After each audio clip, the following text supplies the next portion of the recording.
मुख्यमंत्री योगी आदित्यनाथ ने मास्क को कोरोना संक्रमण से बचाव का सर्वोत्तम उपाय बताया। उपचुनाव के लिए घाटमपुर कानपुर में जनसभा को किया संबोधित।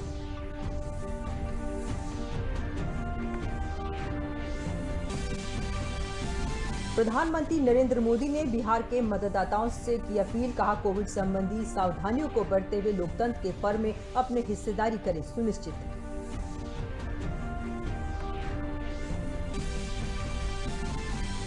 देश के सभी नागरिक अब जम्मू कश्मीर में खरीद सकते हैं जमीन। धारा 370 समाप्त होने के बाद जम्मू कश्मीर के कानून में बड़ा बदलाव तत्काल प्रभाव से हुआ लागू।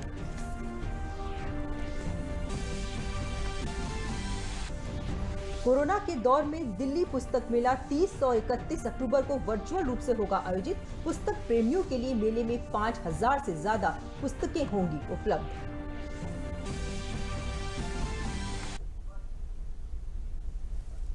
नमस्कार, मैं हूं दीपाली से। अब समाचार विस्तार से। मुख्यमंत्री योगी आदित्यनाथ ने मास्क को कोरोना संक्रमण से बचाव का सर्वोत्तम उपाय बताया है।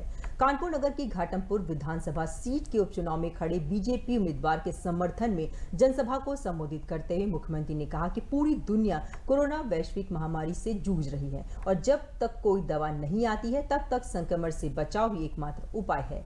मुख्यमंत्री ने कहा कि लॉकडाउन के दौरान गरीबों के लिए खाद्यान्न की योजना लागू की गई और सरकार ने श्रमिकों, ठेला पटरी, रेहड़ी व्यवसायियों को भरण पोषण भत्ता, जनधन खाताधारी महिलाओं को 500 रुपए भेजने की व्यवस्था की है।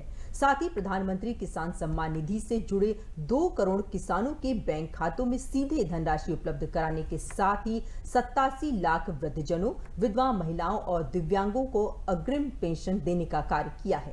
उन्होंने कहा कि महिलाओं की सुरक्षा के लिए भी राज्य सरकार प्रतिबद्ध है। कुसमांडा की इस पावन भूमि को भारत के स्वाधीनता आंदोलन को एक नई गति देने वाले, एक नई दिशा देने वाले महान स्वतंत्रता संग्राम सेनानी भारत माता के उन सभी सपूतों को कोटि कोटि नमन करते हुए मैं घाटमपुर विधानसभा क्षेत्र के आप सभी मतदाता भाइयों बहनों का हृदय से अभिनंदन करता हूं, आपका स्वागत करता हूं।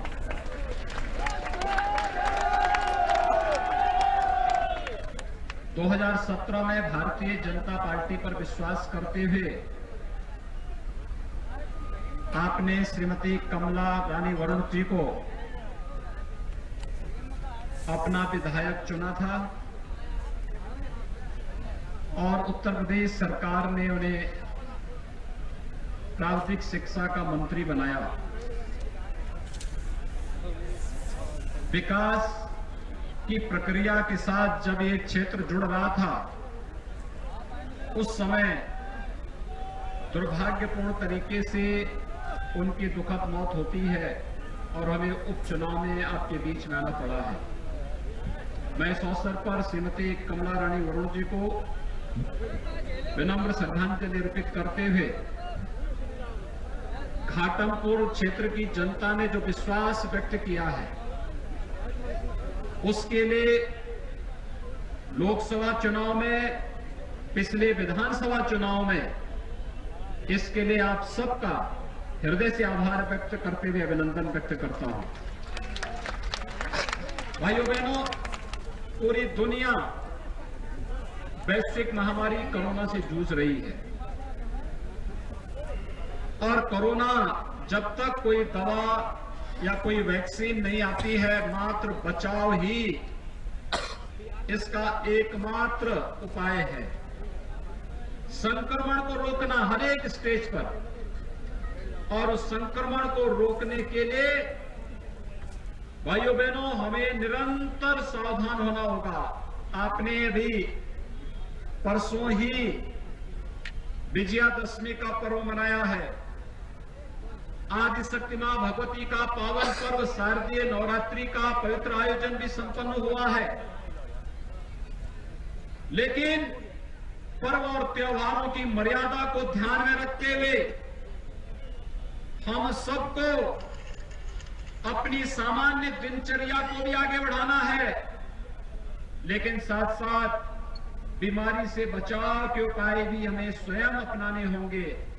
और इस देश से मैं आप सबका सबसे पहले आह्वान करूंगा कि देश की कोरोना के खिलाफ इस लड़ाई में हम सब आदरणीय प्रधानमंत्री जी के उस मंत्र का स्मरण सदैव करें, 2 गज की दूरी और मास्क जरूरी। मैं देख रहा हूं यहां पे 99% लोगों ने मास्क लगाया है, आपका मैं अभिनंदन करता हूं। प्रधानमंत्री नरेंद्र मोदी ने आज सुबह बिहार के मतदाताओं से ट्विटर के जरिए अपील की कि वे कोरोना काल में सावधानी के साथ मतदान करें। उन्होंने बिहार विधानसभा चुनाव में आज पहले दौर की वोटिंग के दौरान सभी मतदाताओं से अपील की कि वे कोविड संबंधी सावधानियों को बरतते हुए लोकतंत्र के इस पर्व में अपनी हिस्सेदारी सुनिश्चित करें, 2 गज की दूरी का पालन करें, मास्क जरूर पहनें। पीएम ने मतदाताओं से कहा कि पहले मतदान फिर जलपान। आज भारत जैसे बड़े लोकतांत्रिक देश के लिए बेहद महत्वपूर्ण दिन है, क्योंकि कोरोना काल में देश में पहली बार बिहार में विधानसभा के चुनाव हो रहे हैं। बिहार की 243 सीटों वाली विधानसभा के लिए पहले चरण में 16 जिलों की 71 सीटों पर आज सुबह से ही मतदान चल रहा है। नीतीश कुमार लगातार चौथी बार बिहार के मुख्यमंत्री बनने के लिए चुनावी मैदान में हैं। आरजेडी से 30 साल के तेजस्वी यादव नीतीश कुमार को कड़ी टक्कर दे रहे हैं। मतदाताओं और मतदान कर्मियों समेत चुनाव से जुड़े सभी लोगों की सुरक्षा के लिए निर्वाचन आयोग ने हर तरह के पुख्ता इंतजाम किए हैं। पोलिंग बूथ पर थर्मल स्क्रीनिंग और सैनिटाइजेशन लगातार जारी है। नक्सल प्रभावित इलाकों में सुरक्षा के खास तौर पर इंतजाम किए गए हैं। पहले चरण के मतदान के मद्देनजर आज धारा 144 भी लागू रहेगी। पहले चरण में 31,000 से अधिक मतदान केंद्रों पर मत डाले जा रहे हैं। आज 2 करोड़ 14 लाख से अधिक मतदाता अपने मताधिकार का इस्तेमाल कर रहे हैं। लखनऊ में आज NEET national eligibility entrance examination 2020 में 100% अंक पाकर टॉप करने वाली कुशीनगर के अभिनायकपुर की कुमारी आकांक्षा सिंह को मुख्यमंत्री योगी आदित्यनाथ ने सम्मानित किया। अपने आवास पर आयोजित कार्यक्रम में मुख्यमंत्री ने कहा कि आकांक्षा की MBBS UG की पढ़ाई का पूरा खर्चा, प्रवेश, हॉस्टल, मेस आदि राज्य सरकार उठाएगी। भविष्य में कोई दिक्कत न हो, इसके लिए पूरी रकम एक मुश्त दी जाएगी। मुख्यमंत्री ने कहा कि प्रतियोगी परीक्षाओं की तैयारी कर रहे बच्चों, खासकर बालिकाओं के लिए आकांक्षा रोल मॉडल है। मुख्यमंत्री ने कहा कि अति पिछड़े जिले से होने के बावजूद आकांक्षा ने सफलता का जो कीर्तिमान रचा है, वो उनकी मेहनत, लगन, जज्बे और जुनून का सबूत है। प्रतियोगी परीक्षाओं की तैयारी कर रहे बच्चों, खासकर बालिकाओं के लिए प्रेरक भी है। छात्रों के साथ साथ बालिकाओं के लिए आज का दिन बहुत महत्वपूर्ण है।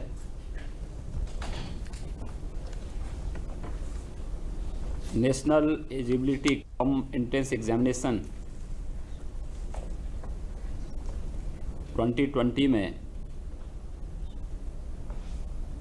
उत्तर प्रदेश की कुशीनगर जनपद की बालिका कुमारी आकांक्षा सिंह ने पूरे देश के अंदर नीट की इस परीक्षा को टॉप किया। उनका जन्म उत्तर प्रदेश के कुशीनगर जनपद में हुआ और अपनी प्रारंभिक शिक्षा उन्होंने उत्तर प्रदेश के अंदर ही प्राप्त करने के उपरांत इस परीक्षा की तैयारी की। सबसे बड़ी बात यह है कि इस परीक्षा में उन्हें 100% अंक प्राप्त हुए हैं। मैं कुमारी आकांक्षा सिंह को,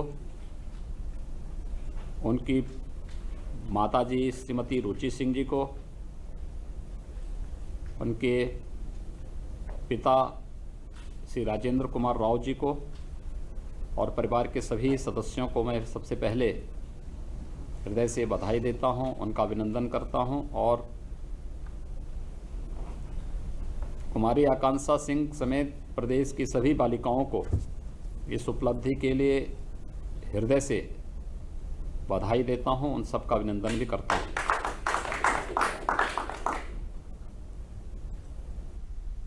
केंद्रीय गृह मंत्रालय ने मंगलवार को जम्मू कश्मीर के पुराने 11 भूमि कानूनों को निरस्त कर दिया है। इसी के साथ अब यहां कोई भी भारतीय नागरिक बिना डोमिसाइल के कृषि भूमि को छोड़कर भूमि खरीद सकता है। गृह मंत्रालय ने जम्मू कश्मीर पुनर्गठन केंद्रीय कानूनों के अनुरूप के तीसरे आदेश 2020 के तहत 11 कानूनों को निरस्त किया है। अधिसूचना के मुताबिक यह आदेश तत्काल प्रभाव से लागू कर दिया गया है। गृह मंत्रालय ने Jammu Kashmir alienation of land act, Jammu and Kashmir big landing state abolition act, Jammu और Kashmir common land regulation act 1956 जैसे पहले के अधिकांश भूमि कानूनों को निरस्त कर दिया गया है। बीते साल 5 अगस्त को केंद्र सरकार ने जम्मू और कश्मीर से अनुच्छेद 370 को निरस्त करते हुए इसे 2 केंद्र शासित प्रदेशों में विभाजित किया था। अनुच्छेद 370 के तहत जम्मू कश्मीर को विशेष दर्जा प्राप्त है। अनुच्छेद 370 को हटाने से पहले जम्मू और कश्मीर के स्थायी निवासियों को छोड़कर कोई भी यहां जमीन नहीं खरीद सकता था। समाचार अभी और भी हैं, लेकिन पहले लेते हैं ये विराम। घड़ियों भर की देरी बच्चन पर पड़ जाला भारी, कि तो जान पे बनी आवे कि तो जिंदगी भर लाचारी। झोला छाप और झाड़ फूक के चक्कर में ना पड़िया, अस्पताल लइहा बच्चन के एमे देर न करिहा भैया, एमे देर न करिहा।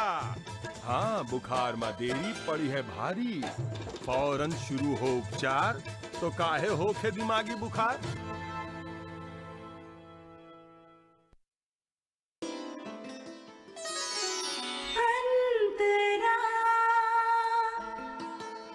अपने बच्चे को भरपूर स्तनपान भी करा रही हूँ।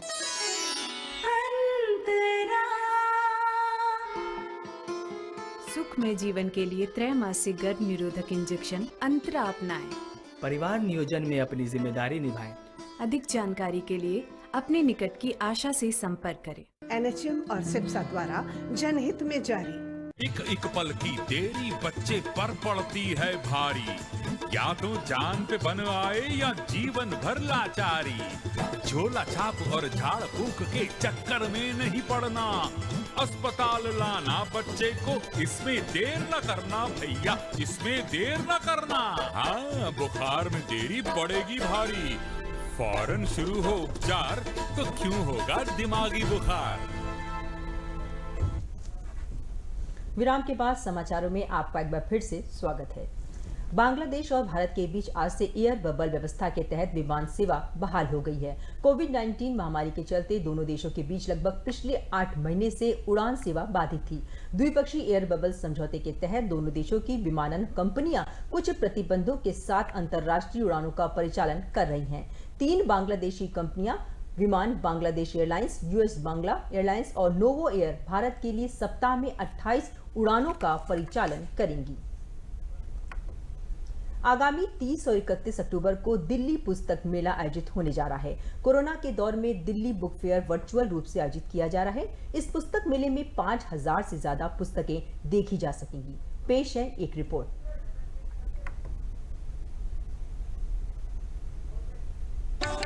कोरोना महामारी के प्रकोप के चलते देश की राजधानी दिल्ली के प्रगति मैदान में हर साल आयोजित होने वाला दिल्ली पुस्तक मेला इस साल प्रत्यक्ष रूप से आयोजित नहीं किया जाएगा। इस साल दिल्ली पुस्तक मेले को वर्चुअल रूप से आयोजित करने की योजना बनाई गई है। फेडरेशन ऑफ इंडियन पब्लिशर्स द्वारा दिल्ली बुक फेयर का आयोजन 30 और 31 अक्टूबर यानी शुक्रवार और शनिवार को किया जाएगा। स्मार्ट मोबाइल फोन है, इंटरनेट का कनेक्शन है, आप बड़े आराम से इसके अंदर एंटर कर सकते हैं। वहाँ पे सारे जितने भी बड़े पब्लिशर्स हैं और कैटेगरी वाइज उनका डिस्प्ले होगा। जिस कैटेगरी में आपको जाना है एकदम जा सकते हो आप उसमें, और उसके अंदर जो उनकी किताबें हैं वो डिस्प्लेड होंगी। आप एक स्टॉल से दूसरे पे जा सकते हो। हमारा टारगेट जब हमने शुरू किया था तो हमने बोला था 100 प्लस हमारा टारगेट है, जो हम ऑलरेडी कर चुके हैं।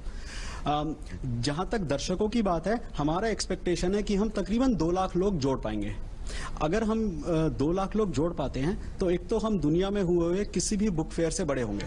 भारत सरकार के डिजिटल इंडिया विजन से तालमेल बनाए रखते हुए फेडरेशन ने इस साल सभी की सुरक्षा को ध्यान में रखते हुए मेले को डिजिटल रूप से आयोजित करने का फैसला किया है। पुस्तक मेले के आयोजन से प्रकाशक वर्ग भी काफी उत्साहित है। फेडरेशन ऑफ इंडियन पब्लिशर्स ने वर्चुअल बुक फेयर का प्लान 30 और 31 अक्टूबर को किया है, और ये फेडरेशन ऑफ इंडियन पब्लिशर्स की बहुत बड़ी उपलब्धि है और एक ये नया प्रयोग किया है। तो वर्चुअल में पाठक अपने घर में बैठकर इन प्रकाशकों की पुस्तकों को आसानी से देख सकते हैं, उनको कहीं जाना नहीं है। तो एक ये नया प्रयास है। डिजिटल फॉर्मेट में आयोजित होने वाले इस बुक फेयर में प्रकाशकों के साथ लेखक और पुस्तक प्रेमियों को एक ही प्लेटफॉर्म पर देखा जा सकेगा। इस बार पुस्तक मेले में 100 से ज्यादा प्रदर्शक 5000 से ज्यादा पुस्तकों को प्रदर्शित करेंगे। इसमें 20 से ज्यादा वेबिनार भी आयोजित होंगे। बुक फेयर में शामिल होने के लिए events@fiponline.org पर भी संपर्क किया जा सकता है। कोरोना के खिलाफ सरकार के सख्त कदमों की मदद से बेहतर नतीजे सामने आ रहे हैं। स्वास्थ्य और परिवार कल्याण मंत्रालय के मुताबिक देश में कोरोना वायरस महामारी से संक्रमित लोगों में से अब तक 72,59,509 मरीज स्वस्थ हो चुके हैं, जिसके बाद देश में रिकवरी रेट बढ़कर 90.62% हो गया है। देश में कोविड से मृत्यु दर घटकर 1.50% रह गई है। पिछले 24 घंटों में 58,439 कोरोना मरीज ठीक हुए हैं। नक्सल प्रभावित नौगढ़ में मिशन शक्ति कार्यक्रम का शुभारंभ वाराणसी परिक्षेत्र के अपर पुलिस महानिदेशक विजय सिंह मीणा द्वारा चंदौली के थाना नौगढ़ के परिसर में किया गया।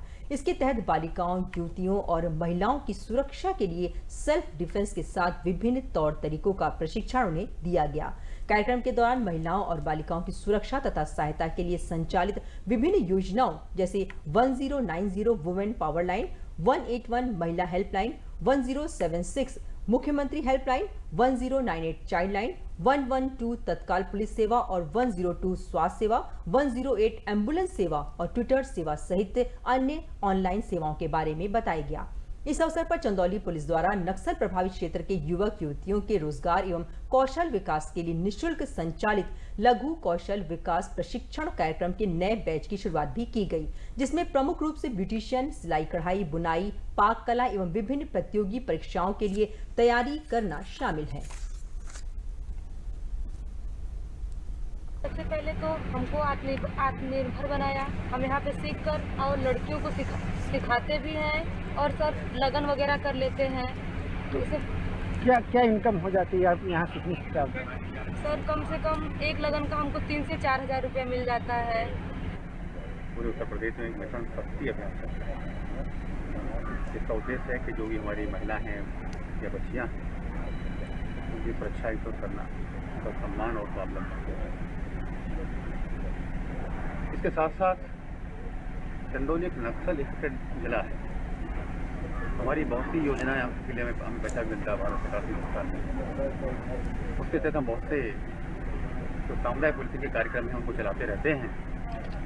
तो इन दोनों को क्लब करते हुए आज यहाँ एक कार्यक्रम चलाया जा रहा है। इसमें 5 तरह के ट्रेनिंग कोर्स, वोकेशनल ट्रेनिंग, इसमें ब्यूटिशियन का कोर्स भी है, B.Ed वगैरह मेडिसिन के लिए भी ट्रेनिंग कोर्स भी है, आपका जो बहुत से फूड आइटम्स की प्रिजर्वेशन है, बनाने का तरीका है, उसके लिए ट्रेनिंग कोर्स है, सिलाई केंद्र भी है और सेल्फ डिफेंस के लिए भी टाइकोवांडो कोर्स का शुभारंभ किया गया है। उसका उद्देश्य है कि जो बच्चियां हैं, महिलाएं हैं, ये अपनी सुरक्षा भी कर सकें, स्वावलंबी बन सकें। प्रयागराज जिले के कोरांव ब्लॉक और भगवतपुर ब्लॉक को श्यामा प्रसाद मुखर्जी रूरल मिशन योजना के तहत चयन किया गया है। यह भारत सरकार की महत्वाकांक्षी योजना शहर की तर्ज पर गांव को शहर जैसी सुविधाएं, बिजली, पानी, सड़क, अस्पताल, रोजगार, सोलर, पेयजल, स्किल डेवलपमेंट, बच्चों को खेल पार्क, आजीविका मिशन, जैविक खेती और पेयजल की व्यवस्था करना है। प्रोजेक्ट अधिकारी के सिंह ने बताया कि श्यामा प्रसाद मुखर्जी रूरल मिशन भारत सरकार की योजना के तहत अति पिछड़ा इलाका कोरांव ब्लॉक एवं भगवतपुर ब्लॉक का चयन किया गया है। इनको शहर जैसी मूलभूत सुविधाएं विकसित करना भारत सरकार का मुख्य उद्देश्य है।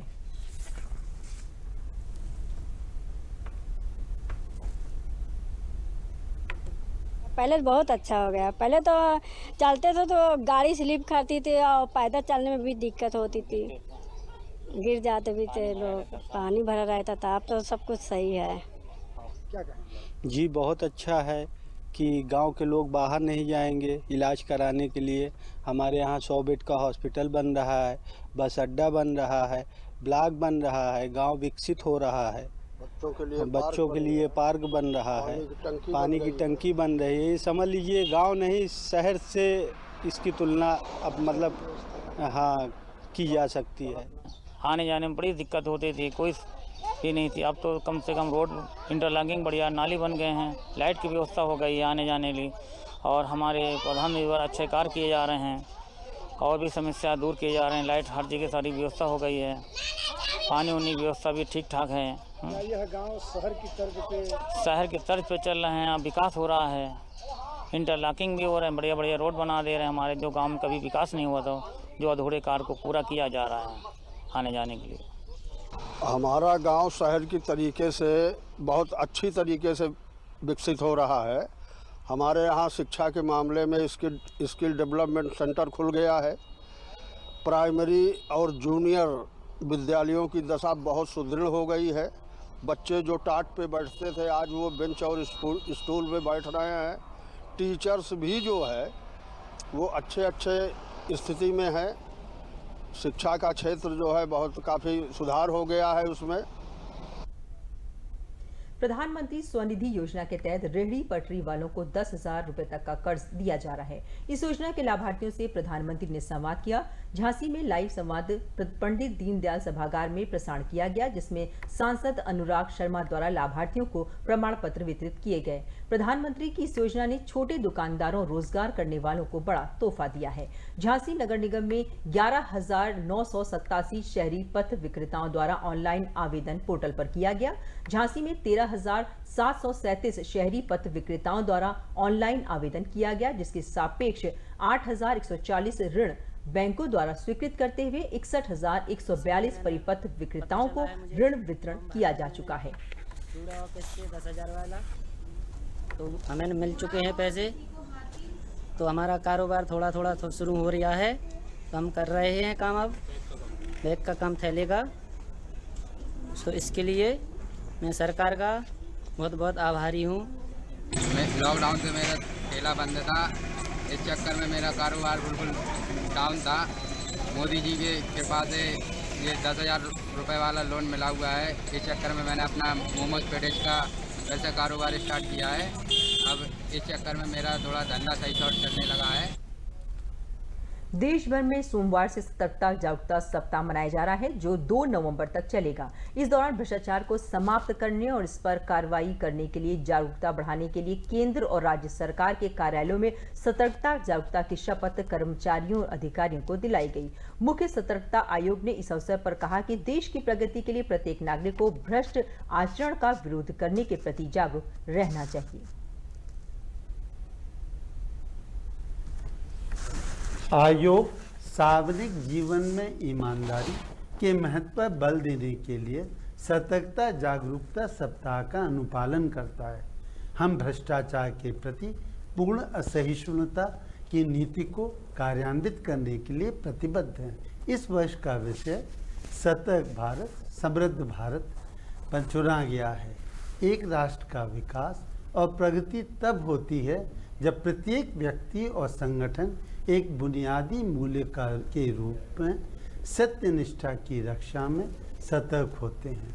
आयोग का यह मानना है कि एक ऐसे समय में जबकि विश्व एक अभूतपूर्व संकट का सामना कर रहा है, नागरिकों तथा विभागों को अपने भीतर झांकना चाहिए। सभी विभाग इस वर्ष के दौरान आंतरिक प्रक्रियाओं तथा गतिविधियों के सुधार पर ध्यान केंद्रित करें। सभी संगठनों में सार्वजनिक सेवाओं के वितरण को सुधारने के लिए सर्वांगीण सुधार किए जाएं।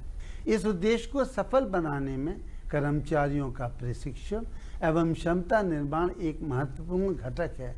इन पहलों को कार्यान्वित करने के लिए हम विभागों को प्रोत्साहित कर रहे हैं। आयोग सभी नागरिकों से अपील करता है कि राष्ट्र की प्रगति के लिए जीवन के सभी क्षेत्रों में सत्यनिष्ठा को बढ़ावा देने के लिए सक्रिय रूप से कार्य करें। बहराइच के ग्रामीण और शहरी क्षेत्रों के पटरी व्यवसायों को प्रधानमंत्री द्वारा संचालित स्वनिधि योजना के तहत प्रमाण पत्रों का वितरण किया गया। इस कार्यक्रम में बहराइच सांसद अक्षय बरलाल गौड़, कैसरगंज सांसद प्रतिनिधि सुनील सिंह, सदर विधायक और पूर्व शिक्षा मंत्री अनुपमा जायसवाल की मौजूदगी में जिलाधिकारी शंभू कुमार ने लाभार्थियों को प्रमाण पत्रों का वितरण किया। जिलाधिकारी ने बताया कि जिले के 1361 पटरी व्यवसायियों को पीएम स्वनिधि योजना के तहत 10,000 रुपए का लाभ देकर उन्हें रोजगार से जोड़ा गया है। सांसद अक्षय बरलाल गौड़ ने बताया कि प्रधानमंत्री नरेंद्र मोदी अपने बेहतर कार्यशैली के चलते देश ही नहीं विश्व के सर्वोत्तम पटल पर हैं। देखिए, माननीय प्रधानमंत्री जो आज हमारे देश के ही नहीं विश्व के गौरव हैं, प्रधानमंत्री जी ने शुरू किया और आज लगभग 24 लाख लोगों को उत्तर प्रदेश में भी रजिस्ट्रेशन है और बहराइच में भी अभी लगभग 13,000 लोगों का रजिस्ट्रेशन हुआ है। आज उसमें से कुछ लोगों को धन उपलब्ध कराया गया है बैंकों की तरफ से, हम लोगों ने उसका वितरण किया है और हम लोगों ने अनुरोध भी किया है उन सभी लोगों से, गरीबों से जो ठेले कुलचे वाले हैं, कि आप जा करके आपके बगल में रहने वाले जो आपके भाई हैं उनको भी योजना को बताइए और उनका भी लाभ उनको दिलवाने का कार्य करें। बहुत गरीबों के लिए जो प्रधानमंत्री जी ने लॉकडाउन में जो घोषणा किया था उसको लागू करके उन्होंने दिखाया। इसके लिए मैं पूरा देश आज प्रधानमंत्री जी का और माननीय मुख्यमंत्री योगी जी का आभार है। उत्तर प्रदेश में माननीय प्रधानमंत्री जी के माध्यम से और माननीय मुख्यमंत्री जी के माध्यम से पीएम स्वनिधि योजना के लाभार्थियों को लाभ वितरण किया गया है। इस योजना के अंतर्गत जो पटरी व्यवसाय करने वाले लोग हैं, जो छोटा व्यवसाय करने वाले लोग हैं, उनको 10,000 रुपये का बैंक लोन उनके खाते में भेजा गया है ताकि वो अपना रोजगार प्रारंभ कर सकें, अपने चल रहे रोजगार को मजबूत कर सकें, उनका आमदनी बढ़े, इनकम बढ़े। ये इस उद्देश्य से ये योजना संचालित की गई है। जनपद में जो हमें टारगेट मिला था उसका 100% हम लोगों ने अचीव किया है। आज 1361 पटरी व्यवसायियों को हम लोगों ने लोन देने में सफलता हासिल की है और आगे भी जो लोग इसके पात्र पाए जाएंगे उनको निश्चित रूप से इस योजना का लाभ दिलाया जाएगा। अलीगढ़ में प्रधानमंत्री स्वनिधि योजना के हजारों पथ विक्रेता आत्मनिर्भर बन रहे हैं। शहर के नगर निगम द्वारा 80 वार्डों में 2-2 कैंप लगाकर पथ विक्रेताओं को इस योजना के बारे में जागरूक किया जा रहा है और लाभार्थी पंजीकरण कराकर योजना का लाभ उठा रहे हैं। परियोजना अधिकारी ने बताया कि शासन के निर्देश पर पंजीकृत पथ विक्रेताओं के द्वारा आवेदन लगातार किया जा रहा है। अब तक 14 से 15,000 लोगों को इस योजना का लाभ मिल चुका है। निगम को 51,000 का लक्ष्य मिला है। आवेदकों को ऋण के ब्याज में 7% सब्सिडी भी दी जा रही है। कोरोना काल में संकट के समय प्रधानमंत्री के द्वारा आत्मनिर्भर बनाने की इस योजना से पथ विक्रेता काफी खुश हैं। बैंक के रीजनल मैनेजर अनिल कुमार ने बताया कि स्ट्रीट वेंडरों की जैसे ही फाइल बैंक में आ रही है उसे तत्काल निपटान किया जा रहा है और उनके खाते में 10,000 रुपए की रकम भेजी जा रही है। लाभार्थी विक्रेताओं का कहना है कि कोरोना काल में सब कुछ खत्म हो गया था, लेकिन इस योजना के आने से दोबारा गाड़ी पटरी पर आ गई है। जो सरकार ने 10,000 का लोन निकाला है उसकी वजह से हमारी सारी समस्याएं दूर हो गई हैं और हमें घर बैठे काफ़ी जो सुविधाएं सरकार ने दी हैं उसका हम लाभ उठा रहे हैं, जिसके कारण मेरे बच्चे, पूरा परिवार खुशहाल है। मैं सरकार का बहुत बहुत धन्यवाद कहना चाहती हूँ कि ये लोन देके गरीबों की पूरी जो तकलीफें थी उसे उन्होंने कम कर दी हैं और मैं ये दुआ करती हूँ ऊपर वाले से कि आने वाले दिनों में हमारे पीएम मोदी ही हमारे अगले प्राइम मिनिस्टर बने। मेरा नाम शशि है, चूड़ी की काम करती हूँ मैं और कोरोना की वजह से काम हमारा बंद हो गया था। अब मोदी योजना से मैंने 10,000 रुपये लिए, अब काम चालू हो गया है। स्ट्रीट वेंडर योजना पीएम स्वनिधि के तहत नगर निगम अलीगढ़ ने व्यापक रूप से सर्वेक्षण किया। हमारे यहाँ कुल 80 वार्ड हैं, 13.5 लाख की जनसंख्या का यह शहर है और हर वार्ड में हमने 2-2 बार कैंप लगाए, जिससे कि लगभग 15,000 स्ट्रीट वेंडर का हमने आइडेंटिफिकेशन किया और उनमें से करीब 7,000 लोगों का लोन सैंक्शन कर दिया है और 5,000 लोगों को इसका डिसबर्समेंट यानी वितरण भी कर दिया है। योजना के अंतर्गत 15,000 का जो लक्ष्य दिया गया था उसके सापेक्ष में 9,200 लोगों का ऋण स्वीकृत किया जा चुका है और लगभग 6,500 लोगों को ऋण वितरित किया जा चुका है। साथ ही साथ जिस तरीके से रजिस्ट्रेशन बढ़ रहा है उसी तरीके से जो स्वीकृति की संख्या है वो भी बढ़ती जा रही है। हम निरंतर प्रयासरत हैं कि कोई जो भी आवेदन आए हुए हैं उनका पूरा निस्तारण हो और अतिशीघ्र, ज़्यादा समय ना लेते हुए, चूँकि शासन ने इसमें जो स्टैंप ड्यूटी थी उसको भी माफ़ कर दिया है, जो कि बहुत ही उचित कदम है शासन का, क्योंकि सबसे ज़्यादा जरूरत होता था कि स्टैम्प में ही बहुत परेशानी होती थी। स्टैम्प माफ़ कर दिया चुका है। तो आज की डेट में जितने भी ऋण स्वीकृत किए जा चुके हैं उसके सापेक्ष में वितरण का कार्य ऑलरेडी चल रहा है, उसको हम तेजी के साथ कर रहे हैं और आगे भी ये जो क्रम है वो जारी ही रहेगा, कहीं रुकेगा नहीं। अंत में प्रमुख समाचार एक बार फिर। मुख्यमंत्री योगी आदित्यनाथ ने मास्क को कोरोना संक्रमण से बचाव का सर्वोत्तम उपाय बताया। उपचुनाव के लिए घाटमपुर कानपुर में जनसभा को किया संबोधित।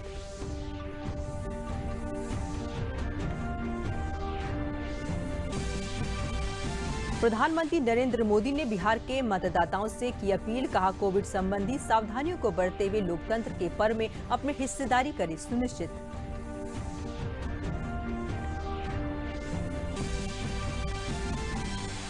देश के सभी नागरिक अब जम्मू कश्मीर में खरीद सकते हैं जमीन। धारा 370 समाप्त होने के बाद जम्मू कश्मीर के कानून में बड़ा बदलाव तत्काल प्रभाव से हुआ लागू।